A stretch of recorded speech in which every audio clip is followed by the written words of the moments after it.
Hello, everybody. I'm the Golden Boy Greg Anthony, and today we're going to be talking about the Attitude Era.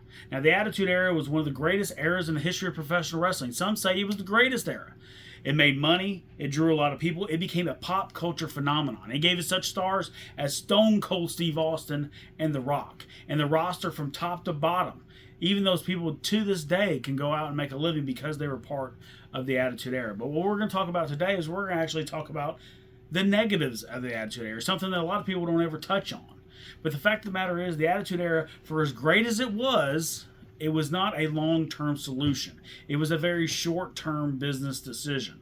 Because as you see, WWE, they changed their course of action when they became a publicly traded company. The Attitude Era, of course, we had a lot of alcohol, we had a lot of cussing, we had a lot of sexual innuendos, we had a lot of things that were pushing the envelope of professional wrestling, and it really was the sign of the times with things like Jerry Springer, shock television, as you would say. So the Attitude Era drew a lot of money, made a lot of big stars, but like I said, it was a short-term solution. I'm always a fan of family-friendly professional wrestling. I believe you should be able to bring your 70-year-old grandmother to a show or your 7-year-old daughter, and nothing's going to be said out of the way to make you uncomfortable in those situations. The Attitude Era did a great number of business. It was on television. It was part of pop culture phenomenon. But like I said, with everything going on, it's always best to be family friendly.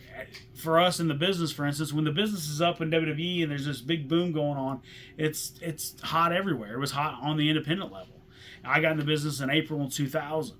But by the time we got to 2005, 2006, 2007, it just wasn't the same. We had about 30 kids between the ages of 14 and 20 that were trying to get in the wrestling business in the year 2000 when I broke in. But when we fast forward to 2006, 7, 8, somewhere in there, all of a sudden we're looking around and there's just not that many kids trying to get in the business anymore.